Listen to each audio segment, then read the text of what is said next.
This video is about how to get help when learning to use R and taking this course. Because of the size of the course and the number of students that are enrolled, it's going to be difficult to be asking lots of questions on a one-on-one basis, and so we're going to have to resort to a few other tools to get questions answered, in particular the discussion boards and generally through email. And so there's a certain type of way to ask questions that will hope to maximize the chance of you getting the right answer or the answer that you're looking for. Um, and so the main thing to remember is that asking questions via email is a little bit different from asking questions in person. You don't necessarily know that the people on the other side, the people that you're asking, for example, on a discussion board or on a mailing list, you don't necessarily know that they have the same background information that you have. Furthermore, they may not know you personally, and so may not know your what you mean when you say certain types of things. So that's important to keep in mind when you're emailing questions as opposed to when you're talking to someone in person. Keep in mind, of course, that other people are very busy and their time is limited, and although they may be willing to help you by answering a question, they may only have a certain amount of time to devote to answering that question. Now, I am here, of course, as the instructor to help you in all circumstances, but furthermore, I may not be able to answer all possible questions, and so you're going to want to use the resources that you have available to you in this course. So in your search for answers, there are a variety of things that you can do on your own before venturing off to ask other people for the answer. So if you're going to be emailing a question to a forum or to a mailing list, it's important that you search the archives of that forum for the answer. So it's possible, and depending on the size of the forum, almost very likely, that someone has asked the same question that you're asking. And if someone else has asked that question and it has been answered, then the answer is going to be in the archives of that forum. So if the answer is already there, you'd save everyone a lot of time, including yourself, if you search the archives of that forum and just find the answer. Of course, the web is very large and has many answers, and your first reaction when you have a question is to search the web. For given the type of program you're using, for example, here we're using R, there are many manuals that are available, and many answers may exist in the manual. There's a frequently asked question or a fact that's on the R website that you can look for that contains many questions that are commonly come up on the mailing lists and on the forums. Another thing that you might want to try to do before venturing out to ask people for the answer is to play around with the problem and try to find the answer by inspecting or experimentation. So maybe if you have a function that's not working right, maybe change the inputs and see if the outputs change or if the error message changes. If you're lucky enough to have a skilled friend who knows something about R, you can ask them personally, and it's usually easier to ask a person on a one-on-one basis than to email a group of people in a forum. Furthermore, and lastly, if you're a programmer, you may be able to find the answers you're looking for by reading the source code. So all the things on the previous slide are useful things to do on your own before venturing out to ask people questions. However, if you don't find the answer, it's important to let other people know that you did all those other things on the previous slide. Because if, for example, the answer is in the documentation for the programs, for example, it's in one of the R manuals, then someone who knows the answer will usually respond by saying, read the documentation or read the manual. And then you've just wasted one round of email because they'll have to respond saying, I did read the manual and I didn't find the answer there. And so letting people know that you've done your homework and you've looked in a variety of places is very useful, and it saves a lot of time. So here's just a very simple example of what might happen as you're using R. So here I'm loading the datasets package, and then I'm going to load the air quality dataset from that package, and then I want to run the correlation function on this air quality data frame. So immediately I get an error. It says error in core air quality, missing observations in cove/core. So you might be wondering, well, why am I getting this error? What does it mean? So the first thing you can do is go to Google. And in many circumstances, Google is going to be your friend. And this is no different when you're learning a new programming language or when you're learning R. And so the easiest thing to do is to take the error message that you get and literally cut and paste it into the search box for Google. When I search on that, I get a number of results. And particularly this third result looks very promising. It looks like someone asked this question on the R help mailing list, and it looks like, and so maybe worth clicking on that to see if someone replied with the answer. So when you ask a question on a mailing list, so assuming that Google wasn't able to help you out, if you're going to ask a question on the discussion board or on the mailing list, there are a couple things that you need to think about before you ask that question. First, is it possible to reproduce your problem? So if someone else can reproduce your problem, it makes it a lot easier for that other person to figure out what the solution is going to be. And so if you can provide some code or a very simple example that will reproduce your problem, this will be enormously useful to everyone else involved. And if you don't do this, typically the first response that you'll get will be, "Can you please provide a reproducible example?" Second, it's important to understand what you expect the output to be, because if your expectation is wrong, then of course it may or may not be an error depending on what your expectation should be. So what you expect the output to be will indicate kind of what the nature of the error and what needs to be solved. And then given your expectation, you need to say, well, what do you see instead? So what was the thing that was unexpected that gave you the question? Other information that's important to specify when you're asking a question is the version of the product you're using. So, for example, what version of R are you using? What version of the R packages you're using, if it's specific to a given package? Because often there may be legitimate bugs in older versions of R or R packages, and that your problem might be solvable if you just upgrade to the latest version. So, if you're using the latest version of R, it's important to mention that. Sometimes it's important to know what operating system you're using, so whether you're using a Mac or Windows or Linux or some other Unix machine. Some problems can be traced to the type of operating system that you're using, and depending on the question that you have, there may be additional information that you need to provide.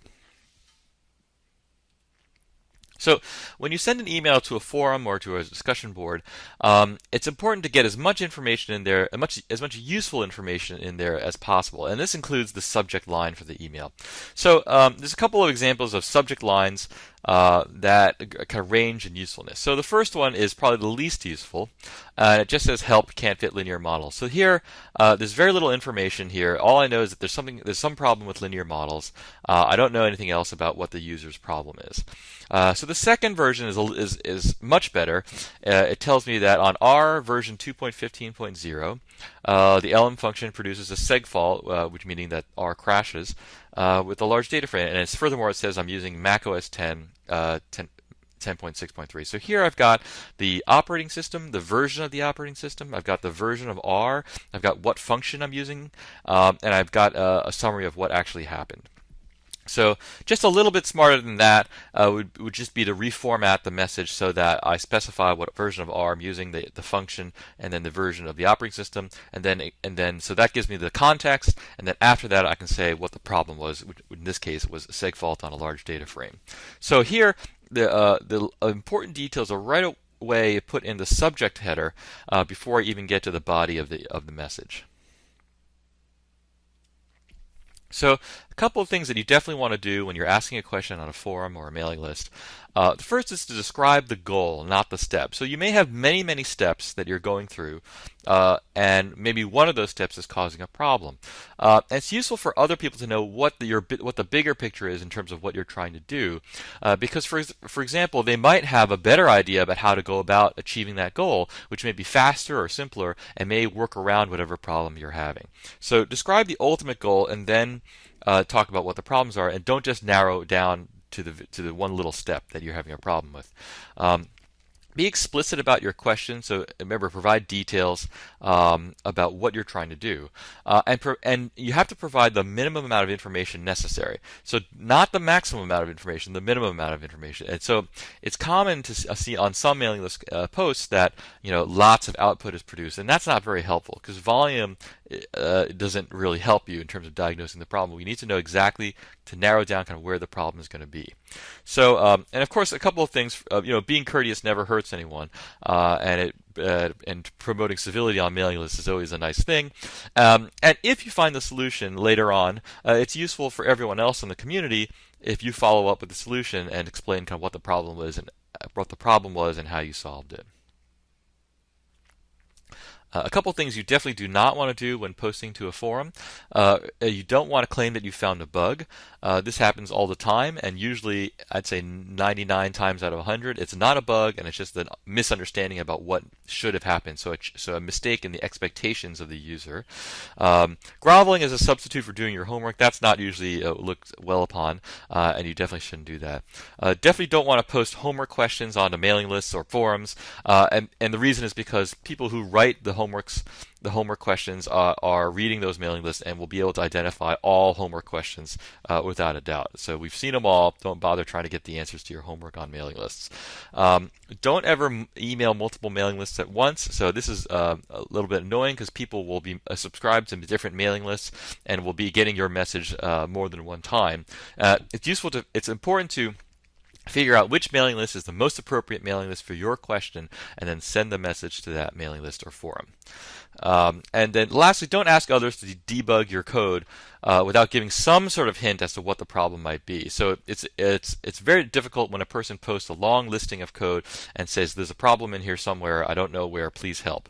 It's better to give to kind of specify where you think the problem is and what you're trying to do so that everyone can save some time.